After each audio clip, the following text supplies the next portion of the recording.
812 പേജുകളുണ്ട് ഈ ബൈബിളിന്. ഒരേ മഷി ഉപയോഗിച്ച് സ്വന്തം കൈകൊണ്ട് ജൂലി എന്ന ഈ വീട്ടമ്മ എഴുതി തയ്യാറാക്കിയതാണ് ഈ ബൈബിൾ. 34 പേനകൾ കൊണ്ടാണ് എഴുതി തീർത്തത്. 6 മാസം എടുത്തു എഴുതി തീരാൻ. ഒടുവിൽ ഇന്ത്യ ബുക്ക് ഓഫ് റെക്കോർഡ്സിലും എത്തി. ഒമാനിൽ സംഘടിപ്പിച്ച ബൈബിൾ കയ്യെഴുത്ത് മത്സരത്തെക്കുറിച്ച് അറിഞ്ഞതിലൂടെയാണ് ഈ റെക്കോർഡിലേക്കും അതിനായി ശ്രമങ്ങൾ നടത്തുന്നതിലേക്കും ജൂലി എത്തിയത്. ആ മത്സരത്തിനായി തുടങ്ങിയ എഴുത്ത് ഇന്ന് ഈ മനോഹര സൃഷ്ടിയിൽ എത്തി. അതായത് ഒരു ദിവസം ഏകദേശം ഒരു 3-4 മണിക്കൂർ ഞാൻ അതിനുവേണ്ടി സ്പെൻഡ് ചെയ്തിരുന്നു. നമ്മുടെ ജോലിയൊക്കെ തീർത്ത് ബാക്കിയുള്ള സമയങ്ങളാണ് അത് ചെയ്തിരുന്നത്.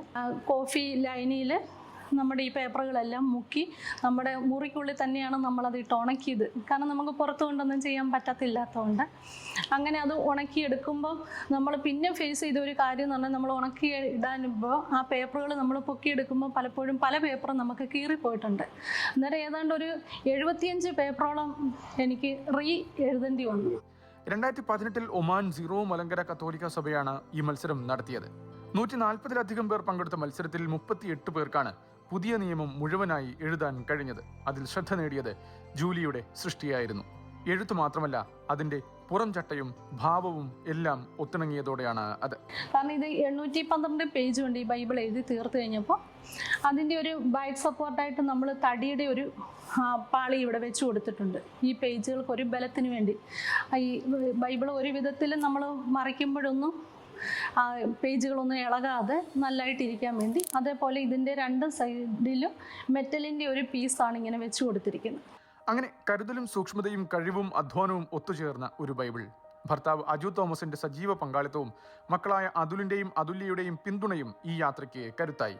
എഴുതിയത് മൊത്തം മമ്മിയാണല്ലോ, അപ്പം മമ്മിക്ക് അതിൻ്റെ ഒരു വാല്യൂ സ്റ്റിൽ കിട്ടിയിട്ടില്ല. അതുകൊണ്ടാണ് ഞാനിത് ഇന്ത്യ ബുക്ക് ഓഫ് റെക്കോർഡിന് കൊടുക്കണം എന്ന് ചിന്തിച്ച് അതിന് ഫുൾ അപ്ലൈ ചെയ്ത് അതിനൊത്തിരി പ്രോസസ്സ് എല്ലാം ഉണ്ട്. അപ്പം അതെല്ലാം കംപ്ലീറ്റ് ചെയ്ത് അവരങ്ങനെ അക്സെപ്റ്റ് ചെയ്തു എന്ന് പറഞ്ഞ് വന്നപ്പോൾ ഞങ്ങൾക്ക് ഭയങ്കര സന്തോഷമായിരുന്നു. ഞങ്ങൾ ഒരിക്കലും എക്സ്പെക്ട് ചെയ്തിട്ടേ ഇല്ല ഞങ്ങൾക്ക് അതിനകത്ത് ഒരു പൊസിഷൻ കിട്ടുന്ന ഒന്നും. ബുക്ക് ഓഫ് റെക്കോർഡ്സ് കിട്ടിയതിന് ശേഷമാണ് ഇത് കുറച്ച് പേര് അറിഞ്ഞത്. അല്ലെങ്കിൽ പള്ളിയിൽ ജസ്റ്റ് ഇത് കാണിച്ചു, അത് കഴിഞ്ഞ് വീട്ടിൽ കൊണ്ടുവച്ചു, അത് അടച്ചു വെച്ചിരിക്കുന്നു എന്നല്ലാതെ ബുക്ക് ഓഫ് റെക്കോർഡ്സ് കിട്ടിയതിന് ശേഷമാണ് പള്ളിയിൽ പോലും അതിനൊരു അംഗീകാരം ഉണ്ടായതും.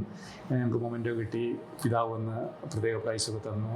ഞങ്ങളുടെ ഐഡിയാസ് എല്ലാം കൂടെ കോർത്തിണക്കിയതൊക്കെ ആകുമ്പോൾ ലൈഫ് ലോങ് നമുക്കിതൊരു ഭയങ്കര വലിയൊരു അസറ്റാണ്. ഇപ്പോൾ ഇവരൊക്കെ നാളെ ഒരിക്കൽ ഈ ലോകത്തില്ലാത്ത കാലഘട്ടത്തിൽ പോലും നമുക്ക് ഈ സംഭവമൊക്കെ നമുക്ക് ജീവിതാവസാനം വരെ കൊണ്ടു നടക്കുമ്പോഴൊരു സന്തോഷമാണ്. പുരാതന കാലത്തെ കയ്യെഴുത്ത് പ്രതിയുടെ അതേ ഭാവം നിലനിർത്താനായതാണ് ഇന്ത്യ ബുക്ക് ഓഫ് റെക്കോർഡ്സിലെത്താൻ ജൂലിക്ക് തുണയായത്. കുടുംബമാണ് അതിന്റെ ശക്തി. ഒപ്പം ജൂലിയുടെ മഹത്തായ ഉദ്യമത്തെക്കുറിച്ച് അറിഞ്ഞ് മനം നിറഞ്ഞ് സഹായിച്ചവരുമുണ്ട്. അതിൽ മതമെന്നോ ജാതിയെന്നോ ഒരു വ്യത്യാസവും ഇല്ലായിരുന്നു. മറിച്ച് ജൂലിയുടെ അധ്വാനത്തോടും ബൈബിളിന്റെ വിശുദ്ധിയോടും ഒരുപോലെയുള്ള ബഹുമാനം.